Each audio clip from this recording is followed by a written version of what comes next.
So welcome. I can see that there are a number of persons in the audience who perhaps have visited this institute for the first time, and they need some introduction, particularly of the lecture series, Dr. P.V. Bapat Memorial Lecture, as also an introduction to the speaker. I request Professor Bahulkar to kindly introduce the lecture series as well as the speaker of the occasion.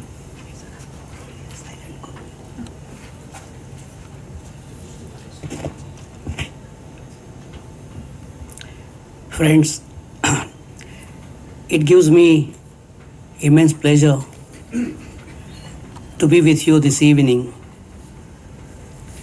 for the 18th memorial lecture in the loving memory of Professor P.V. Bapat,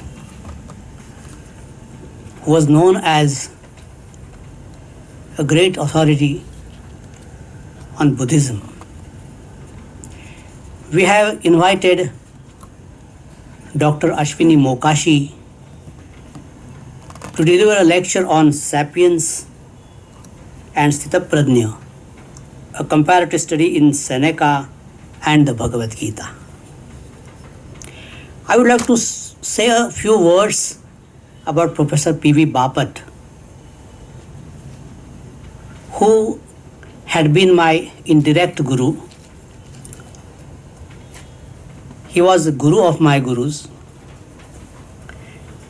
and he was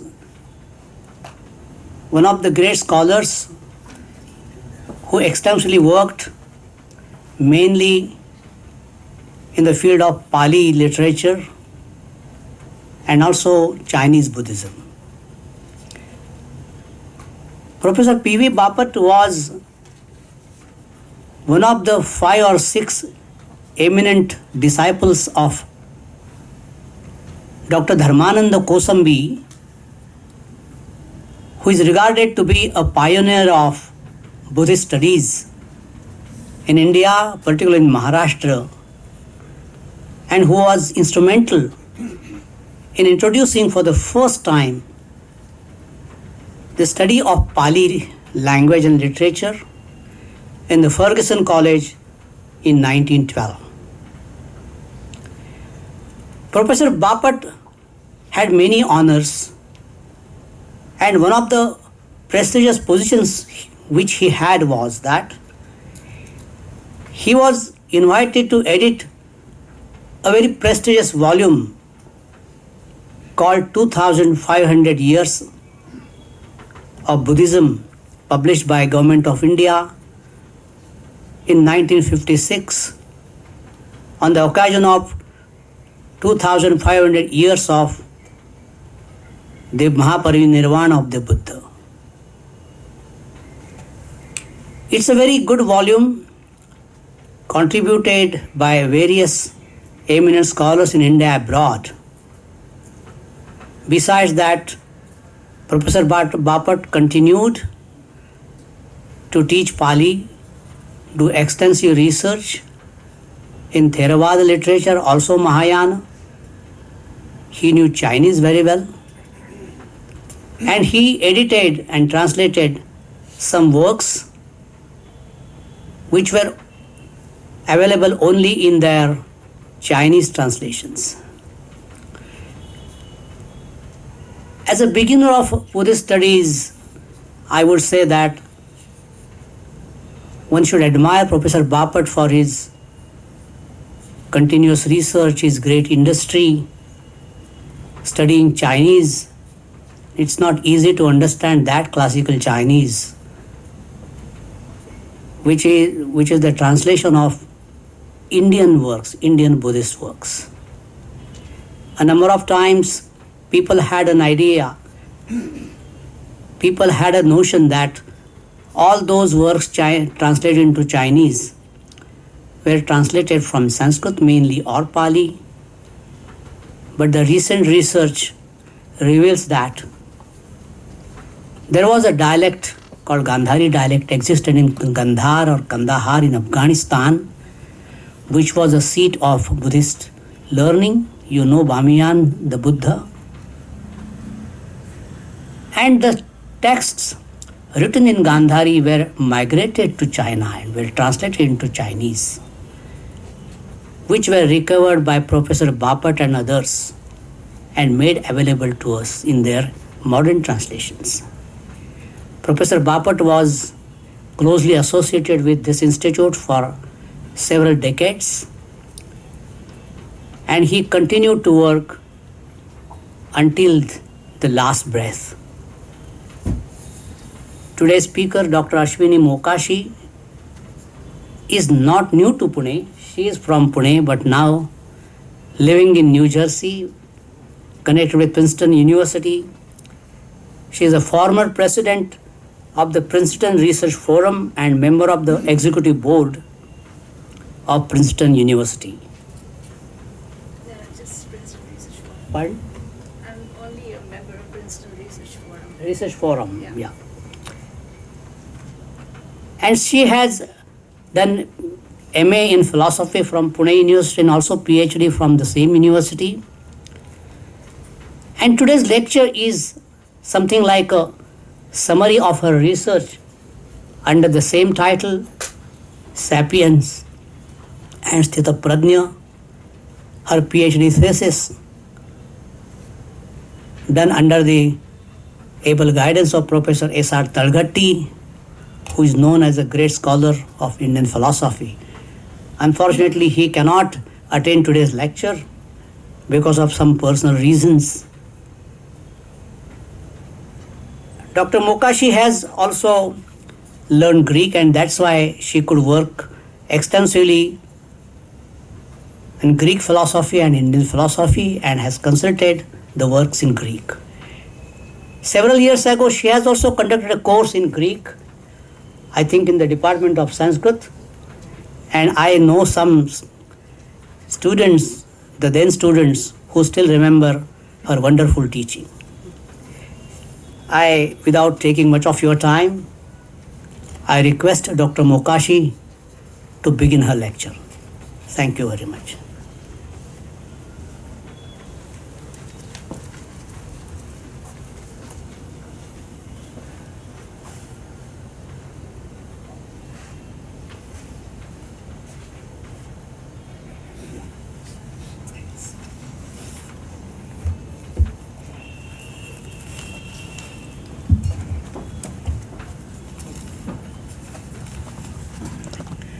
Good afternoon, everyone, and thank you very much for coming to this lecture. I'm very delighted, honored, and humbled by this invitation to deliver a talk at the Bhagavad-Gita Institute, and I'm deeply grateful to Professor Bahulkar for this opportunity. There's no institute to compare with the Bhagavad-Gita in the field of Indology. To my mind, this places a lot in common with the Institute of Advanced Studies in Princeton, with its beautiful campus, its focus on research and welcoming visitors. I'm confident that the Institute will continue to grow and preserve indological studies in the academic world. I should also clarify that my association is mostly with the Princeton Research Forum, and it's a group of independent research scholars, which is slightly different from the university. So I frequently go to the Princeton University and work with the scholars there, but these two are different organizations. I would like to pay my respects to Professor P.V. Bapat, in whose memory the talk is held. As Professor Bahulkar said, he was well known for his book, 2500 Years of Buddhism, for which philosopher and President Radhakrishnan had written a foreword. It's quite amazing how many wonderful scholars this great city of Pune has produced over the years. So I'm extremely fortunate to be here talking with all of you. This talk is based on my upcoming book, which is about to be published in a couple of weeks. And I would like to present a copy of this book to the Bhagavad-Gita Institute and to Professor Bahulkar in gratitude for this opportunity.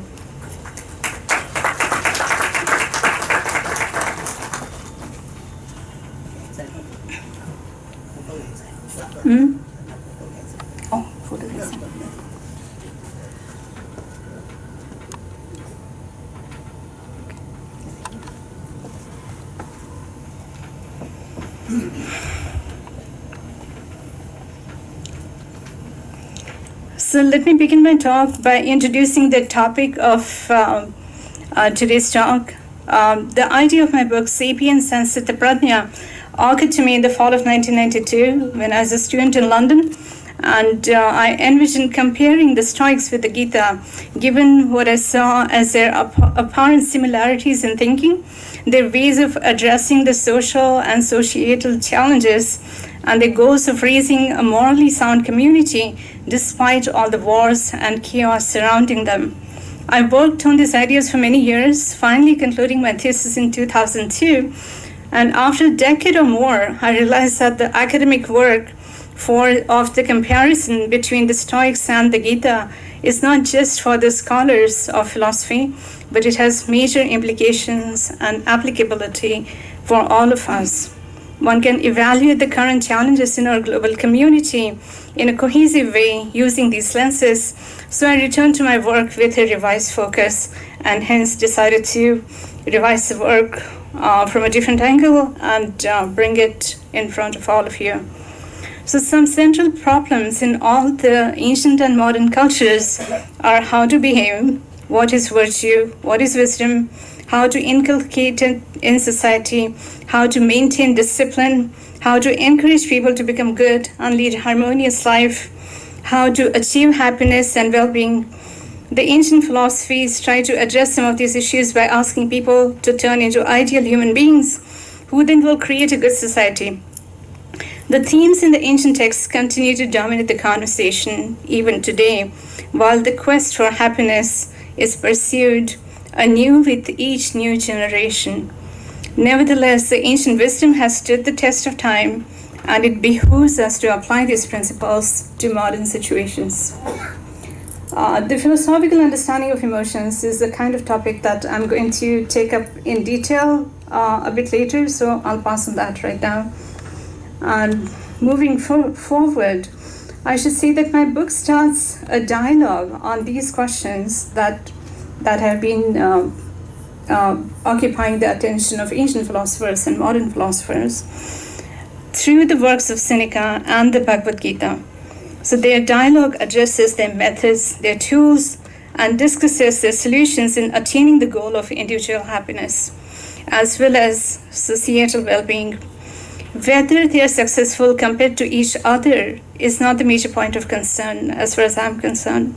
The concern is how do they succeed in their own spheres and whether together we can make use of some of their ideas to create solutions for a global world in taking into account happiness, peace, and well-being through virtue and wisdom pathways. So now let us talk about the book. So the book, as I said, is called Sapiens and Stitipradnya. It's a comparative work in ancient Western and Indian philosophy. It's a comparison of the concept of the wise person known as Sapiens in Seneca and as Stitipradnya in the Bhagavad-Gita. The word sapiens, as in Homo sapiens, means a human being. The Latin word sapiens, used by itself, means a wise person. Both texts, which is like Seneca's works and the Bhagavad-Gita, were written sometimes around the 1st century BC, but as the scholars of the Gita know that there are a lot of controversies about when the Gita was written. But roughly we could say it was in that period of time. The Gita was written in Sanskrit and Seneca wrote in Latin. Yet some of the key terms are borrowed from Greek language. Both writings have had a tremendous impact on philosophical and religious literatures of many languages. The genesis of the concept of the wise person dates to the Greek philosophy of Socrates and Plato in the Western tradition and to the Upanishads in the Indian tradition. The writings of Seneca and the Bhagavad-Gita display many similar philosophical insights. So the Sapiens and the Stitipradnya clearly display a family resemblance in their internal structure as well as their outward manifestation. Now let us talk a little bit about Stoicism and Seneca. Most of us know the word Stoic to mean impassive or indifferent, and we associate that understanding with the Stoic school as well. and that is incorrect. The Stoics considered pursuit of happiness important and believed that the concept of happiness was correlated with acting virtuously. The history of Stoicism ranges over 5 centuries, from 300 BC to 180 AD. The school flourished in 3 periods: early Stoa, middle Stoa, and late Stoa, which is also known as the Imperial or Roman Stoa. Zeno was the founder of the school, and other than Zeno, some other prominent Stoics were Chrysippus, Cicero, Venetius, Posidonius, besides the Roman Stoics, Seneca, Epictetus, and Marcus Aurelius. Seneca's full name was Lucius Annius Seneca.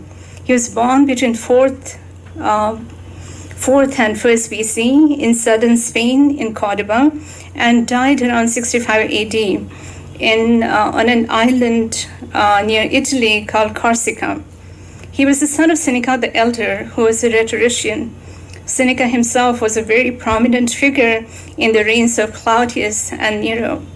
He was a tutor to the evil King Nero and also an advisor to him, and he enjoyed the second highest position in his kingdom, including enjoying great wealth and power.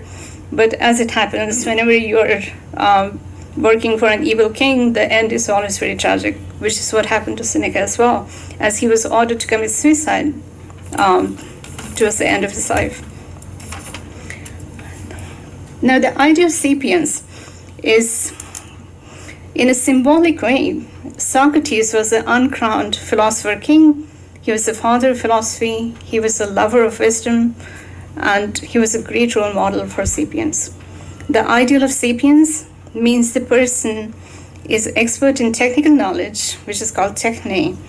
He's completely rational, he's virtuous, he's expert in dialectics, he's someone who reflects upon a choice of action and chooses the right course of action, and who has a kingly authority to be answerable to no one. In short, he or she is a leader of society. Comprehending the sapiens is as an embodiment of Stoic ethics entails understanding Stoic ethical notions. Some of the common features of the Stoic ethics include the concepts of kathekonta, which is appropriate actions, oikoiosis, or you could say what belongs to oneself, arete, which is normally translated as virtue, but the philological understanding of arete is also excellence, detachment or apatheia, telos or goal of life, eudaimonia or happy life, and the sapiens in whom all the ethical terms find their apotheosis.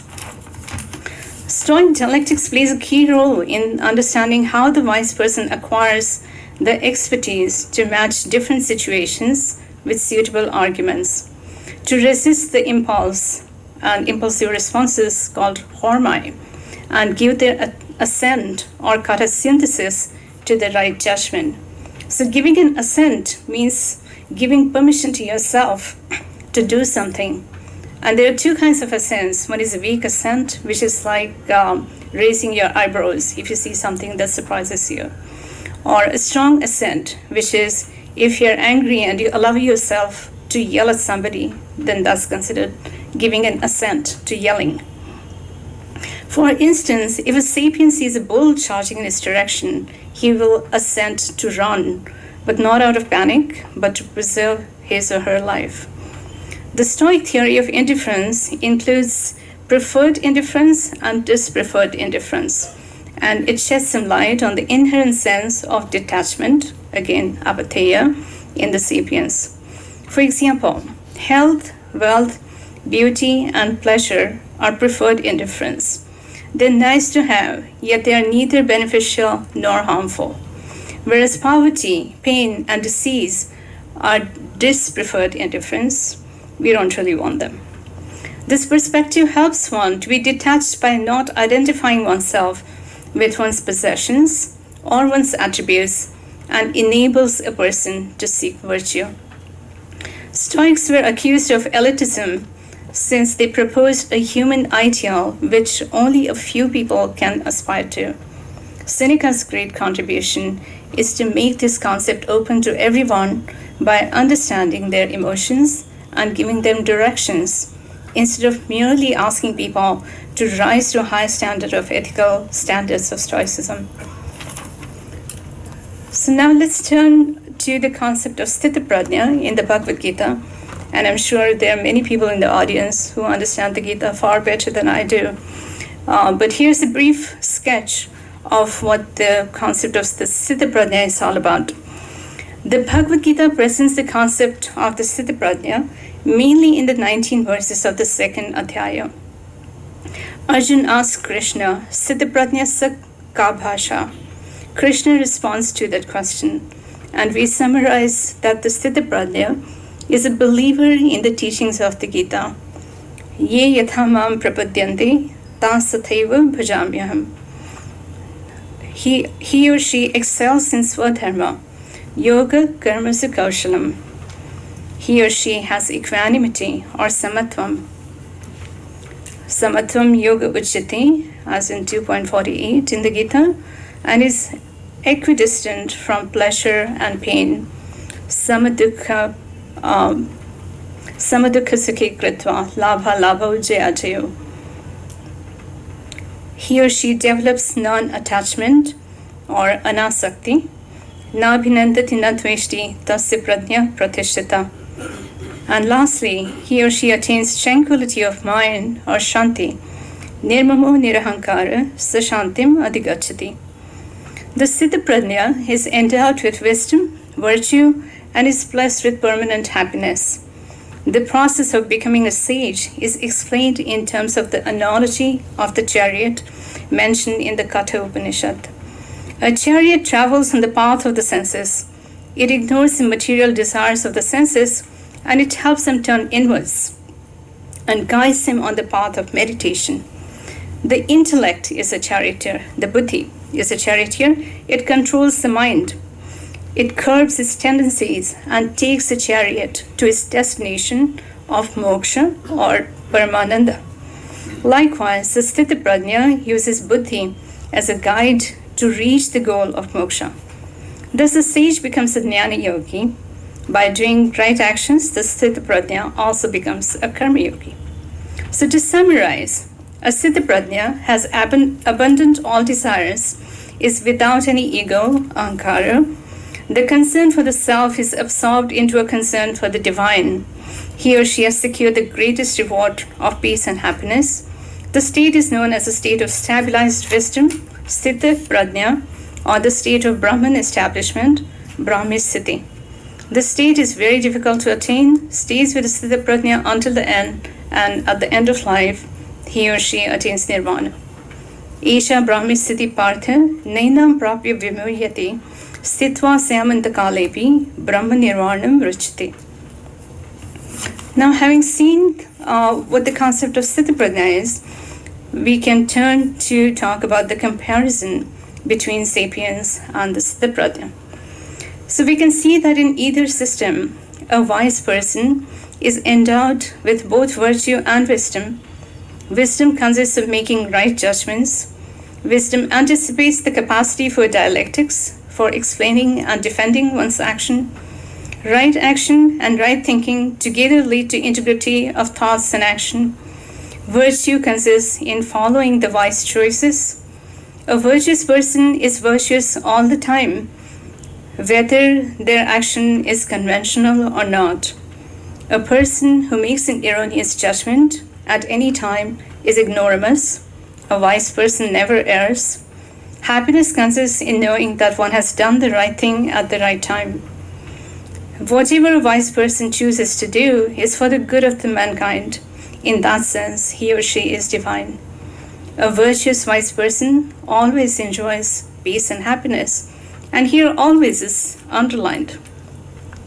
So in our more detailed examination, it emerged that both systems share the idea of virtue and demand the wisdom and intellectual rigor necessary to practice virtue and perform right actions. Both wise persons have a choice of action, provided they make a good judgment and justify their decision. There is some circularity involved in this reasoning, as a wise person is defined as the one who always chooses to do the right action, and the right action is defined as the one which is performed by the wise person. Both systems deny any place for erroneous judgment. Those making incorrect judgments are ignorant, they are not wise. Both sages are required to be detached from their circumstances and from passions to enable themselves to make an objective decision as to what the right action is. They are equanimous to either pleasure or pain. They do not choose an action based on teleological merit or pleasure or trying to follow their desires. Thus, the Gita allows Arjuna to kill his enemies in war, even though they are his relatives. And Seneca allows sapiens to avenge the murder of his father, but not out of anger, but because that's the right thing to do. Arjuna is advised,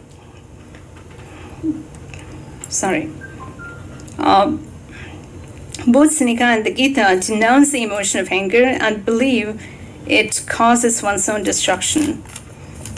I mean, just to give an idea, what Seneca is saying here, Seneca was asked once, like, what do you do? Or what does a wise man do if he sees his father getting murdered? Wouldn't he be enraged and not in a good state? So Seneca says that a wise man does respond, but he doesn't necessarily react. And anger only eats oneself from inside. So he takes action to avenge the murder of his father, but he doesn't necessarily get angry because anger has no, it has no meaning, it's senseless. Moving on, both the systems agree on happiness as a reward. All the Hellenic schools aimed at happiness as the summum bonum, yet they all produce different definitions of the nature of happiness. For Democritus, it was a break from disturbing emotions. For the Epicureans, it was an indulgence in hedonistic activities. For Stoic Zeno, it was a smooth flow of life. And for Seneca, it was peacefulness and constant tranquility. The Gita and the Upanishads also aimed at happiness, which they considered to be the outcome of the experience of moksha. As the concept of moksha is divine or mystic, so is the happiness ensuing from it. The Gita prefers to call it bliss. Indian scholars believe that the divine bliss is a very precious experience to be enjoyed by the sages, as the sage becomes one with the Brahman and enjoys the blissful nature of the Brahman. So finally, we surveyed the major differences between Seneca and the Gita with regards to their concept of sages. So the first one is the metaphysical difference. The first category is the metaphysical difference. And there's a touch of divine in the Gita. So it seems in a way that the line of departure for both the cultures might have been the same. However, they ultimately end on a different plane. The Gita goes to a metaphysical plane, whereas Stoics prefer to stop at the ethical plateau. The reason it stands out as a significant difference is twofold: the status of the Gita as one of the Prasthanatrayi, and the goal of the Stitipradnya as moksha. In the 11th Adhyaya of the Gita, the text very explicitly discusses the nature of divine experience, such as the experience of Vishwarupa Darshan, in which Krishna shows Arjuna that the world resides in him and that he is the creator of the universe. The second Adhyaya deals with theory of action and how to achieve the goal of life by continuing to do one's duties, whereas the 15th chapter introduces one to the divine ways of moksha and leads one to the mysticism of the Gita. The Gita's metaphysics and its concepts such as moksha, transcendental happiness, or divine bliss have no parallel in Stoicism. The Stitipradnya becomes a virtuous person, achieves moksha, and stops the life cycle of birth and rebirth by becoming a part of the divine Brahman. The sapiens becomes virtuous in preparation for death, which is the endpoint of the journey of life. Stoicism aims at the morality of the wise person. It does not concern itself with the metaphysical aspect of his being. In the same manner as the Gita, Seneca believes that the goal for good Roman is to become virtuous before the end of life and be prepared for death. As Stoicism does not give any metaphysical or religious coloring to the concept of the sapiens, the concept is seen as the epitome of ethical practices, not metaphysical. The second category of difference is conceptual differences. There are conceptual differences between the ways the two sages have been described in the two systems. Even though the definition of a Stitipradnya is one with steady wisdom, and it would be applicable to the sapiens as well, the terms yogastha, or established in yoga, or samadhistha, wrapped in meditation, would not be applicable to the sapiens. The process of becoming wise in the two systems calls for different skills. In terms of the Gita, it calls for meditation, as well as contemplation, as they say, like chintan, manan, sadhan. And in terms of Seneca, it's only contemplation, and that Seneca would say suffices for completing the journey as a wise person. The third category is ethical differences. There are certain ethical concepts in Stoicism which have no parallels in the Gita. For example, the notion of katikonta, or appropriate action. And appropriate action is different from right action. So appropriate action is on the way to the right action, but the right action is something which you cannot fault with. Oikaisis, or familiarization of what belongs to oneself. For example, we are all aware of our personal belongings, personal space, and if anybody invades into that space, we do not like that. And Stoics believe that it also helps you understand the concept of justice by understanding what belongs to you, what is yours, and so you can give respect to the others by understanding what is theirs. Living in accordance with nature. So similarly, certain ethical concepts in the Gita do not find any counterparts in Stoicism, such as the notion of dharma or swadharma and the concept of morality explained in the light of moksha. There is no precise parallel of the concept of dharma in the Stoic philosophy. Seneca does not formulate the notion of one's duty in the same detailed fashion as that of the Manusmriti, for example. Seneca also does not regulate how one should spend one's life in every detail, including getting married, begetting children, etc. We find references suggesting that these expectations existed in society, but they were not mandatory. Seneca expects the sapiens to be a guide to society, a model of virtuous behavior, and a leader of morality and right action. His theory of right action is justified by the notion of duty. I want to move on to Seneca's treatment of various emotions, partly because this is something that seriously attracted me to Seneca's philosophy, and partly because I think it's just so different from any other Stoics or other philosophies in the West or the East, including the Gita. Seneca's treatment of various emotions is one of the most unique features of his philosophical writings.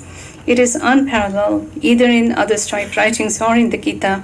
Seneca treats different emotions with the skill of a psychological therapist and shows the futility of those emotions in a very logical and sensitive way, without making it sound like a Stoic mandate of denying passions to any human being. He proposes emotional therapy for novices to give them guidance with how to control one's emotions to become a sage. His position differs from the orthodox Stoic belief in eradication of emotions. Instead, he suggests various ways to avoid the impact of negative emotions in one's lives. For example, he recommends that people prone to anger should take more rest and not tire themselves out physically to reduce the chances of getting angry. He recommends avoiding the object of anger and keeping it out of sight to enable one to keep it out of one's mind. He recommends controlling the feeling of self-pity and grief by moving on with one's life and doing one's actions to get a grip on one's grief. In short, Seneca recommends a lot of strategies to get around the negative emotions and to preserve one's emotional equilibrium. Seneca does not offer any global techniques such as meditation or breathing techniques to relieve one of physical agony. However, he does suggest contemplation and introspection as ways to focus on the improvement of one's thoughts and actions. Seneca uses the theory of indifference to show that even most conventional things can be treated as indifference, and he also suggests using the assent to give oneself permission to assent to appropriate emotion and in a moderate form. Seneca, as many other Greek or Roman philosophers, understands emotions as cognitive. Hence, emotions are also supposed to be judgments that help one decide right from wrong. Control of emotions enables one to make use of them as cognitive judgments. Just as Seneca insists on eradicating the notorious emotions like anger and grief, he also teaches us the control of emotions and makes them very useful in the process of decision making. Hence, I believe Seneca deserves a lot of credit for his contributions to the ancient understanding of psychology and to the notions of psychotherapy by treating emotions on par with thoughts and curing them wisely. The argument of the book rests here, and thank you for patient hearing, and I would be happy to take questions.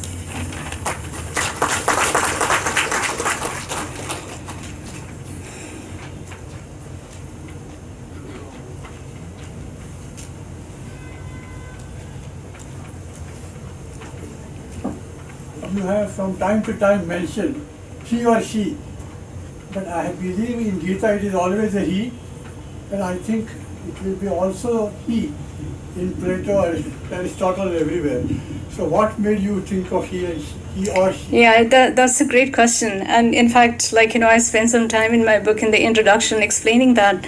So currently the academic style is that even when you're talking about the ancient texts, you always refer to people as he or she. And especially since they believe that there's been so much injustice done to women by being ignored in the ancient texts, they sometimes go to the other extreme and they never use he and they just use she. And I wanted to be cognizant of both my Indian readers and Western readers, so I decided to make it he or she. I may also observe that Yeah. if you read Bible today, Yeah. the brothers and sisters, and it was always brothers before. Yes. We have just added the sisters. Yeah. That's a demand of the time. In legal texts or legal books actually, Mm-hmm. it's always he, and there he means he and she. So Yeah, you're right about that because again, I can't read into Seneca's mind, but I believe the advice that he has given is applicable to both men and women. And sometimes he does say particularly women, especially when he talks about the notion of grief. And he has two books which are called Consolations to Marcia and Consolations to Helvia. And he feels that the emotion of grief is much stronger in women than it is in men. And so he addresses those books, especially to women. But in all other cases, I believe women are equally capable of anger as are men.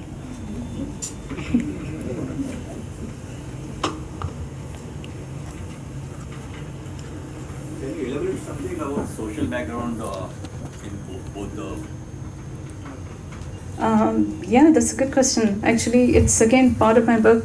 And social background in terms of the sapiens, right? Right, so I think we are talking about basically 1st century BC, 1st century AD period. And I think in both cases, the sapiens or Stitipradnya were supposed to be the leaders of society. And, to give examples like Zeno, the founder of Stoicism, was considered a wise man, so was Socrates. And if you ask Seneca, he would say that I'm on the way to become wise, but I'm not a wise man myself. So they always agreed. There was some kind of some kind of an understanding that unless and until the person is dead, you don't call them a wise person, because they are constantly evolving into a virtuous person. But having said that, we see that these people were the leaders of society. They had a lot of respect. They had positions of power. They were either judges or orators or serving the king or kings themselves. I don't know in how many cases the kings would be considered wise people. I mean, the notion of philosopher king existed mostly in theory. I don't think they were actually, sort of kings. So let's say, apart from the kings, there were still a lot of people who were philosophers and others who were trying to be virtuous. Likewise, in the Indian society as well. I mean, for the Gita, Krishna is the Stitipradnya, but of course, Krishna is much more than the Stitipradnya. And then there are other people, like wise people or sadhus, who are also considered Stitipradnyas. And the sages were very, very highly respected. Like, for example, if you're familiar with Kalidasa's Abhidhyana Shakuntalam, then the King Dushyant goes to King Kanva and he sees that, no matter that I am the king, you are to be respected because you are a sage. So I think these ideals were very seriously followed, and they were very seriously sort of, understood. And in some ways, I think it was also an attempt to create communities and to build communities. In the sense, right now we have law and order system for disciplining individuals who are misbehaving. In those days, there was not so much discipline, but this solved the problems of misbehavior in different ways. Like, they tried to sort of create this ideal of a human being, and they asked everybody to aspire to it. So the whole society was at a different sort of level, than what it could be otherwise. And so the idea was to sort of build the communities in a way that they continue to be wise, virtuous, well-behaved, so that there are not so many law and order issues. Anyway, that's just my sarcastic explanation of why this particular system was seen in both the traditions. In today's life, we try to follow Gita. Mm-hmm. We try to behave what is mentioned in the Gita. Does this happen in Romans also today? They try to behave or try to live what is mentioned in Stoic? Okay, so that's a great question. So first of all, Roman society those days, doesn't quite exist as Roman society today, in the sense like the Roman civilization kind of came to an end in some ways, and it was all around the parts of Italy and other places. But let's just say that Roman civilization has transferred into the Western society today. So there's definitely a big outcry of Stoicism and the need for following values, the need for solving problems and in ways that are that are sort of like more positive, to put it mildly. What I see today is that there's just a sort of outbreak of problems like anxiety and depression, and sometimes leading to suicides among all ages in the Western society. And they're trying to go away from all these notions. And of course, when there are mental and emotional disorders, then people have to go to psychiatrists and psychotherapists and try to get cured if they could. But in the olden days, even a mere 100 years ago, we always referred to the philosophical wisdom. The modern psychology, analytical psychology, came into being very recently. So what did people do before that? I mean, the problems existed even then. They existed in the ancient times. They still exist. So in the earlier times, people used to refer to the philosophical wisdom. Now we've kind of forgotten that. But I still believe that philosophy may not help somebody who is, absolutely in a bad way, but philosophy can stop all these problems from happening. And if we try to follow this, we can improve this sort of mental health of the society. I could be totally, optimistic in a way that's not feasible, but there's no harm in trying this experiment, I believe. As far as the Stoicism, as I said, there is a sort of big revival of Stoicism in the Western world, and I'm very glad to see that. Like when I started the work on Stoicism, there were very few people who were writing about it, and in the world of scholarship, if you're not working on Plato, then you're not working on philosophy. So I suffer from the bias in the earlier stages. But now I see a lot of people are very interested in finding out what the Stoics have to say and how they're solving the problems and how they could be useful in today's world. Can you differentiate between Pandit and Jnani? Sorry, who's speaking? I'm speaking. Oh, yeah. My question is, can you differentiate between Pandit, which is a wise man, and a Jnani? A Jnani is a person knowledgeable who evolves from inside, like Dhaneshwar, Tukaram or Ramdas are Jnani. Yeah, I think... Pandit is a professor. Yeah, so that's is there right. anything in your book because there is no difference as I could hear from your lecture between the Pandit and the Jnani. Okay, I haven't really used the word Pandit in my book at all. But what I see is that, there are two ways suggested by the Gita. One is Karma Marga and one is Jnana Marga. And the Stitipradnya is both a Karma Yogi and Jnana Yogi. Whether a Stitipradnya is a Pandit or not is slightly irrelevant because you can be a Pandit and you can be a Jnani, or you can be a Jnani and not be a Pandit. But you're right in saying that a Pandit is a scholar and Jnani is somebody who is a self-realized soul. Does that answer your question? I have only one observation to make. Just as emotions as cognitive judgments is being talked about in Seneca's, I think in Patanjali Yoga Darshan, there are specific mentions of when the wrong kind of emotions disturb you, how do you replace those thoughts by other kind of good thoughts in order to overcome these disturbances. So that will go together with what Seneca is saying, most probably. I wouldn't know. Oh, thank you. Yeah, I haven't read Seneca. Well, thank you for telling me that. Yeah, I'll look into it. Yes. One of the prescriptions of Seneca is contemplation. Sorry, I can't hear you. Contemplation Uh-huh. is prescribed by Seneca Yeah. as something that a wise man does. In case of Indian philosophy, you specifically know about meditation and what you meditate on. But what exactly does contemplation refer to? Contemplation. What do you think Contemplation about in Seneca. Contemplation in case of Seneca. Okay, so he has actually a lot of passages where he talks about contemplation, and basically what he suggests is that, like, let's say if you are overcome with anger, then he suggests, try contemplation and introspection.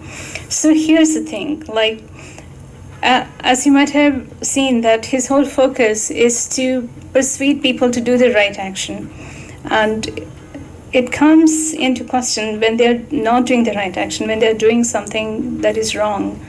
So when somebody does a wrong action, why do they do that? So is it because they think that this is wrong?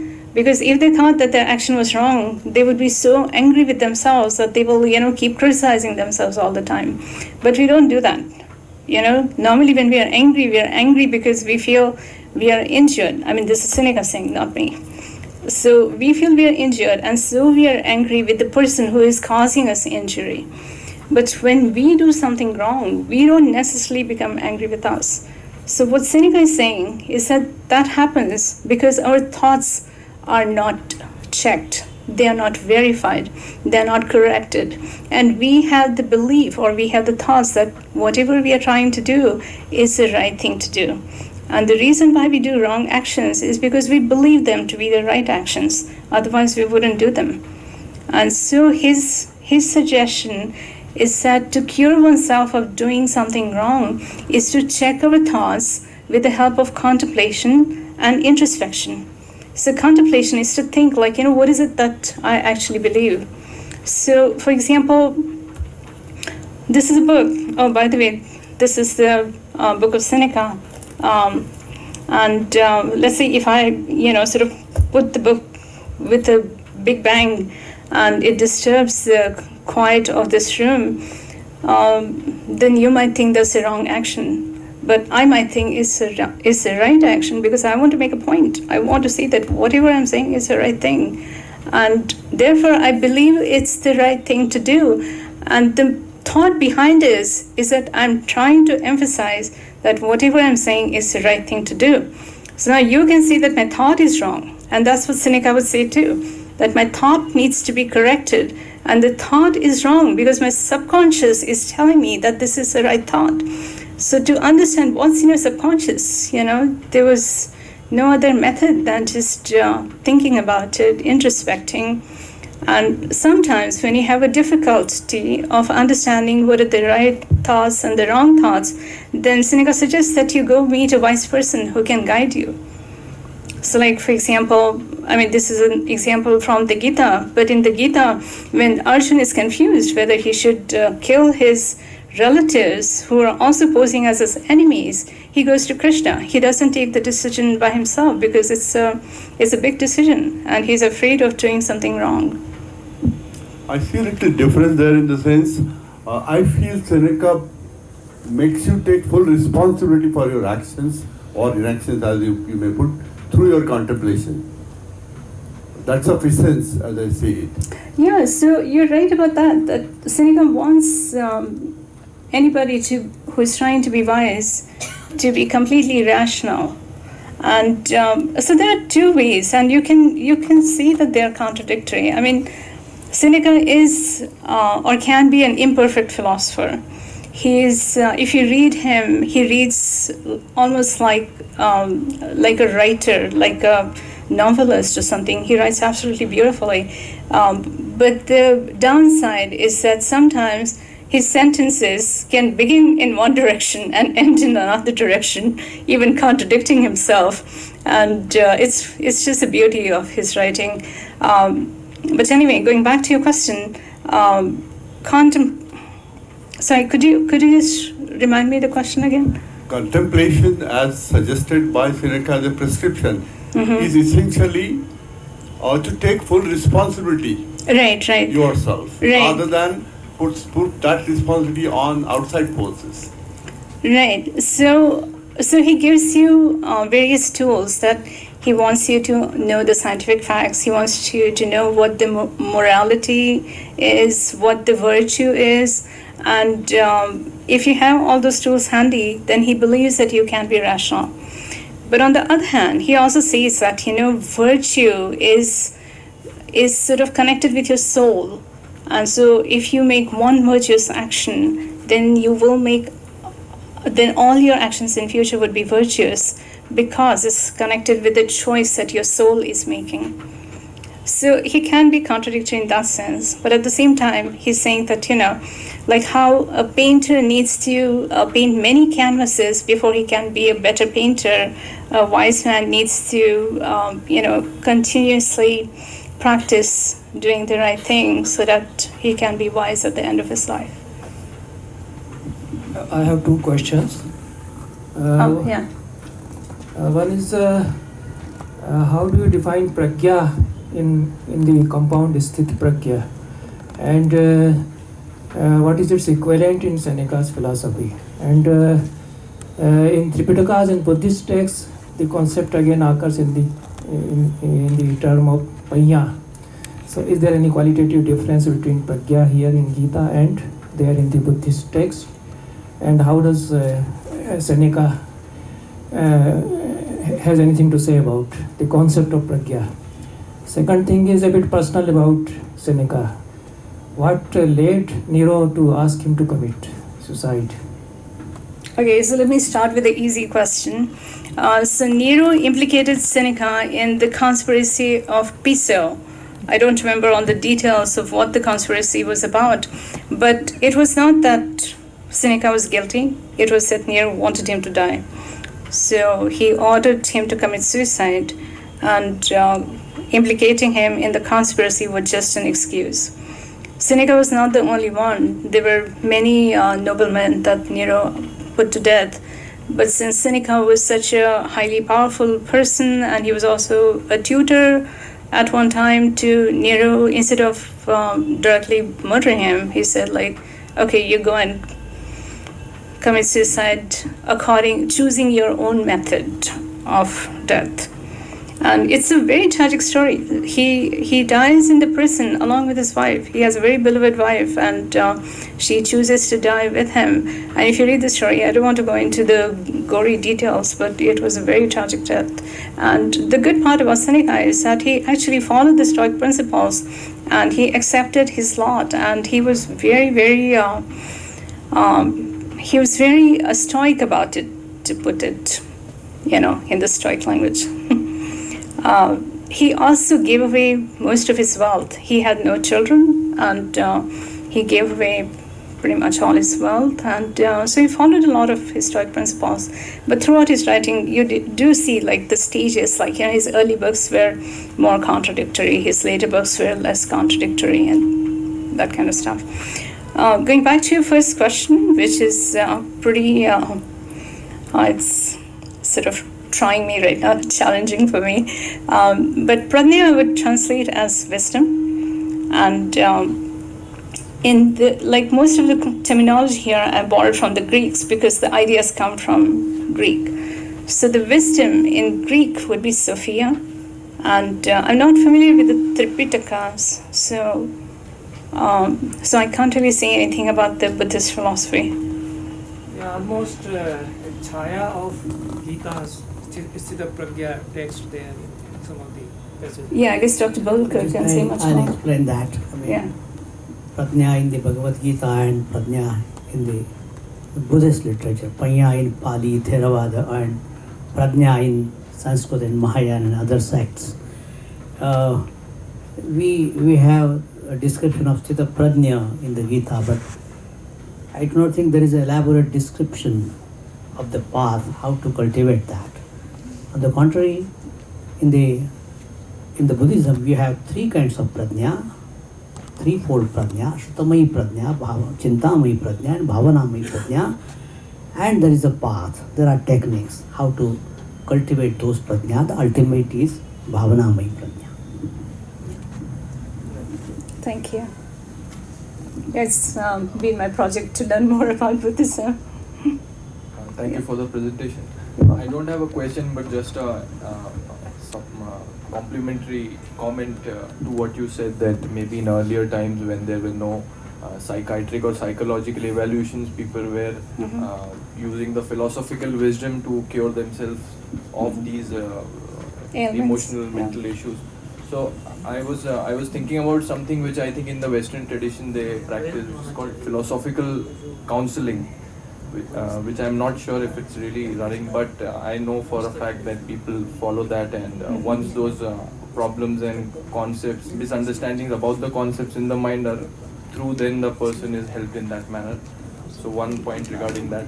And another is that if we say that philosophical counseling can help us emotionally to overcome these problems, emotional problems, then it's like there is a presupposition also that these issues may be psychosomatic, which the recent medical science says it's not necessarily psychosomatic, but there is some physical problem which needs to be cured with the clinical medicine.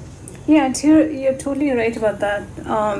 When people have physical problems, like here, Seneca is assuming that he's addressing people who are capable of being wise. But as you say, if there's somebody who is, physically damaged or mentally demented, then it's not possible to tell the person to rise, to the ethical standards of Stoicism.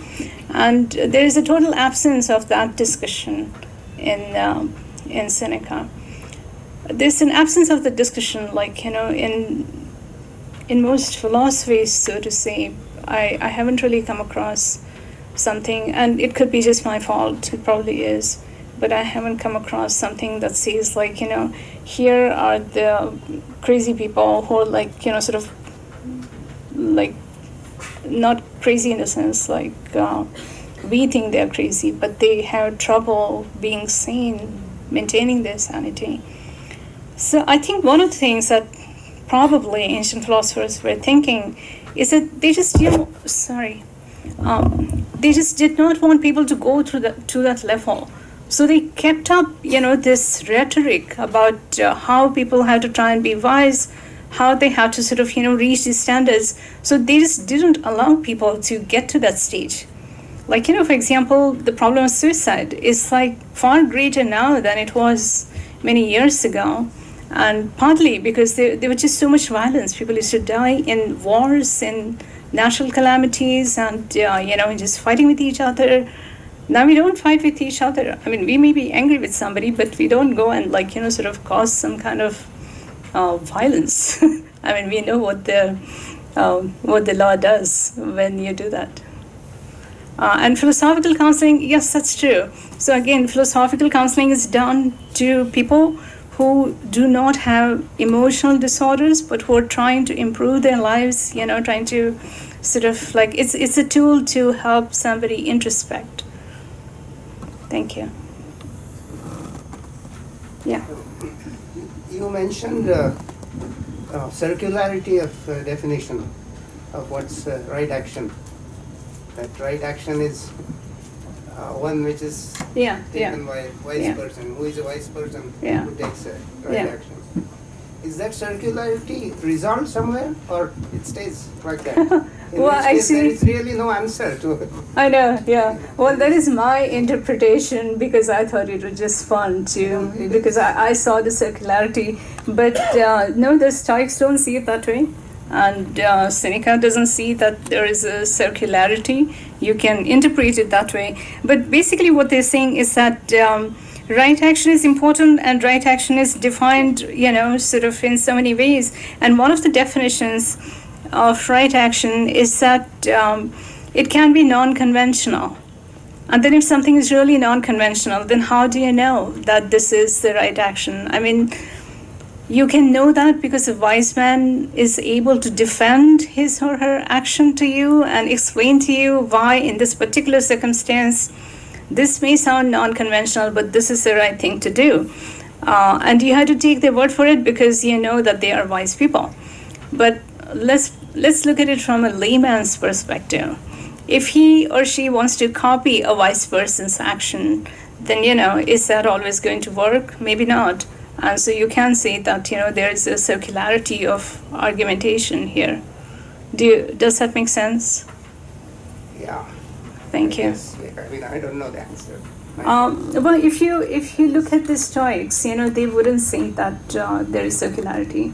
So they basically want you to do your own thinking. And this is another great gift that Stoics have given us, that, they don't say copy the wise person. They say, you try to be the wise person. You think about this because you know your situation far better than anybody else. And if you want help and advice, then go to the wise person. I mean, just to give an example, Mahatma Gandhi would be regarded as a wise person. And he fought the Battle of Independence so much differently than, let's say, somebody else like Lal Bal Pal. And yet, sort of people said or thought that he was doing the right thing. I mean, it was before the time that he actually, got the independence for India. But there were so many followers who believed that he was doing the right thing. So it's that kind of unconventional action. Thanks. Ma'am, can you put some light on this? Why, after becoming wise, like Nareshwar, Sant Nareshwar or Swami Vivekananda, they became wise and they decided to end their life, to take samadhi or to attain moksha. Why so after becoming at this early age, they took decision to end their life? Though they are wise person and they could help others to become wise. Okay, so actually the best person to answer that question is again Professor Bhavulkar. He was trying to explain to me that there's a difference between Stitipradnyas and the Gyanis or Mumukshus, or how should we call them? And Sant Jnaneshwar is in a completely different category. And, one can't question what he should or could have decided. No, what I want to try, they accept their end at an early age, like the Seneca also might accept his punishment to take suicide. Likewise, Krishna also died by the arrow, and he was not angry on that person who killed him. He accepted his death. Right. Yeah, it's like way beyond me. I can't speak for any of these Regarding saints. Vivekananda, I'll answer. It's not was a samadhi. He was suffering heavily from diabetes, and in those days insulin was not there, so it was a natural death. He was suffering from many diseases. I see. But they know their end. So They could not be saved. They will be going to be departed. Yeah, I mean, all I can say is that, these are not considered suicide. Suicides are mostly, things that come out of frustration of some kind, or mental chaos, depression, mental disorders. But we supposed to be, they are wise, so why they will frustrated or... Right, so that's what I'm saying, that I can't speak for them. They think they came to do something in this world. They finished the job. No nothing to do. Go back. Right, yeah, so from a scholarly point of view, I would like to stay away from that topic. Yes. Me Thank you. मराठीतनं बोलतो थोडं. एक गोष्ट add करू इच्छितो, share करू इच्छितो की doctor Albert Alice म्हणून एक अमेरिकन सायकॅट्रिस्ट आणि सायकोथेरपिस्ट आहेत. 1950 सालापासून त्यांनी रॅशनल इमोटिव्ह बिहेवियर थेरपी म्हणून, पण त्याला आता rational emotive and cognitive behaviour therapy असं नाव दिलेलं आहे. आणि त्या थेरपी त्यांनी इव्हॉल्व केली. त्या थेरपी इव्हॉल्व करण्यामध्ये सिनेकाच्या तत्वज्ञानाचा त्यांनी खूप उपयोग करून घेतला आहे. ते खूप त्याला म्हणून मगाशी जो सायकोथेरपीमध्ये कसं कन्वर्ट करतात की अप्लाइड फिलॉसॉफी अशी ती डॉक्टर अल्बर्ट एलिस त्यांनी केलेली आहे. आणि योगायोगाची गोष्ट अशी की त्यांनी ती घेतली आहे सिनेकाच्या सर्व तत्वज्ञानावरनं. आणि आपल्या इथले जे पायोनियर आहेत त्याचे भारतातले, त्याच्यामध्ये डॉक्टर आनंद नाडकर्णी म्हणून मुंबईचे एक आहेत, इन्स्टिट्यूट फॉर सायकोलॉजिकल हेल्थचे. तर ते आता पुन्हा उलटा अभ्यास करतायत की त्या रॅशनल इमोटिव्ह बिहेवियर थेरपीमध्ये गीतेच्या तत्वज्ञानाचा कसा प्रभाव आहे. तर ते विषाद योग नावाचं त्याचं पुस्तक आहे त्यांनी लिहिलेलं.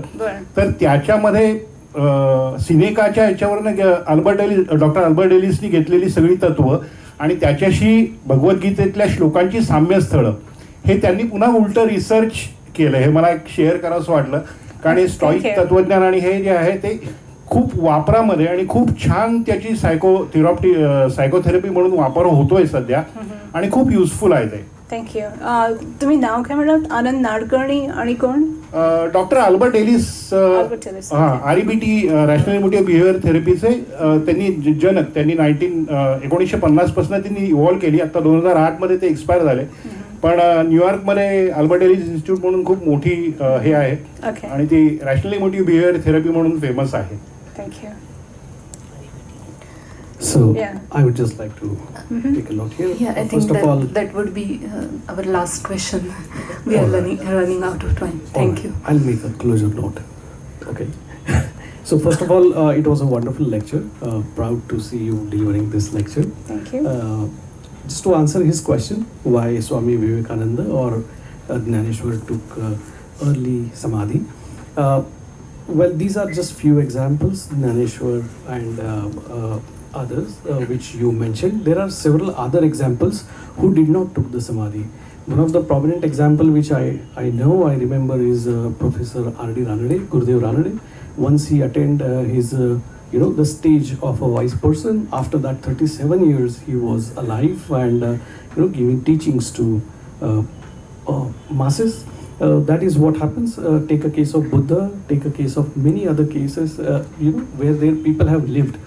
So all this is controlled for them. It is controlled by God, and depending upon the verdict they receive, they act accordingly. That is what one of the saint has mentioned, and I think this is one of the reasons why Jnaneshwar took early samadhi when he got his verdict from God that his karya is over, and then he finished his life. That could be answering your question. So sorry for taking a minute, but it was a wonderful lecture to listen to. Thank you. Thank you. Thank you, Dr. Mokashi, for this enchanting lecture, and we had a great discussion. I request Professor Bahulkar to present this book, one of our publications, to Dr. Mokashi as a token of our gratitude.